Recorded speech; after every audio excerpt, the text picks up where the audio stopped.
Hi friends, ಎಲ್ರಿಗೂ ನಮಸ್ಕಾರ. ಇವತ್ತಿನ ವಿಡಿಯೋ ಆ ಜಿಂಗ ಲಕ ಲಕ ಲಕ ಎಲ್ಲ ಏನು ಮಾಡ್ತಿದ್ದೀರಾ? ಬರ್ರ ಬರ್ರ ಬರ್ರ ಬರ್ರ ಬರ್ರ ಬರ್ರ. ಮುಟ್ಟಿದರೆ ಮುನಿ ಅಥವಾ ನಾಚಿಕೆಯ ಗಿಡ. ಇದು ಸಾಮಾನ್ಯವಾಗಿ ಬಯಲು ಪ್ರದೇಶಗಳಲ್ಲಿ ಸಿಗುತ್ತೆ. ಹಳ್ಳಿಗಳಲ್ಲಿ ಸಾಮಾನ್ಯವಾಗಿ ನೋಡೇ ಇರ್ತೀರ ನೀವು. ಮತ್ತೆ ಆ ಸೊಪ್ಪನ್ನು ಮುಟ್ಟಿ ಕುಸಿನೂ ಕೂಡ ಪಟ್ಟಿರ್ತೀರ. ಈ ಕಿವಿಲಿ ಗುಗ್ಗೆ ಪಗ್ಗೆ ಇದ್ರೆ ನೀಟಾಗಿ ಕೇಳೋದೇ ಇಲ್ಲ. ಏನಂದೆ ಇನ್ನೊಂದ್ಸಲ. ಸೊಪ್ಪನ್ನು ಮುಟ್ಟಿದಾಗ ಅದು ಮಡ್ಚ್ಕೊಳ್ಳುತ್ತೆ, ಆವಾಗ ಖುಷಿ ಪಟ್ಟಿರ್ತೀರ. ಇದರ ಉಪಯೋಗ ಗರ್ಭಕೋಶ ಮತ್ತು ಪೈಲ್ಸ್. ಪೈಲ್ಸ್ ಅಂದರೆ ಮೂಲವ್ಯಾಧಿ, ಅಧಿಕ ರಕ್ತಸ್ರಾವ ಆಗುವ ಹಲವಾರು ರೋಗಗಳಿಗೆ ಉಪಯುಕ್ತ ಔಷಧಿಯಾಗಿದೆ. ಇದರ ಔಷಧ ಗುಣಗಳ ಮನೆಮದ್ದು ತಿಳಿಯೋಣ.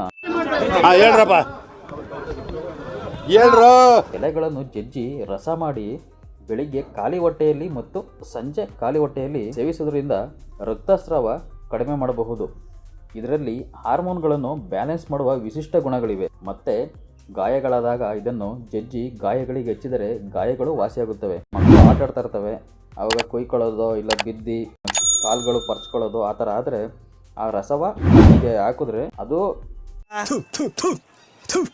ನಾನು ಕಣ್ಣೆದ್ರಿಗೆ ಶೂಟ್ ಮಾಡಿ ಸಾಯಿಸ್ಬಿಡ್ತೀನಿ. ಇರಿಟೇಷನ್ ಕಣ್ರಿ. ಕೆಲವೇ ದಿನಗಳಲ್ಲಿ ಮಾಯವಾಗುತ್ತೆ ಗಾಯ.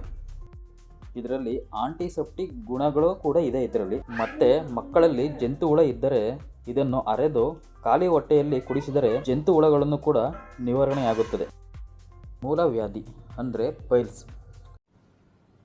ಅರ್ಥ ಆಯ್ತು ಅನ್ಸುತ್ತೆ. ಪೈಲ್ಸಿಂದ ಅಧಿಕ ರಕ್ತಸ್ರಾವ ಇದ್ದರೆ ಇದರ ರಸನ ಖಾಲಿ ಹೊಟ್ಟೆಯಲ್ಲಿ ಕುಡಿಯೋದ್ರಿಂದ ಅಧಿಕ ರಕ್ತಸ್ರಾವ ಕಡಿಮೆ ಮಾಡಬಹುದು. ಇದರ ಬೀಜವನ್ನು ಸೇವಿಸುವುದರಿಂದ ವೀರ್ಯ ಕೂಡ ವೃದ್ಧಿಯಾಗುತ್ತದೆ.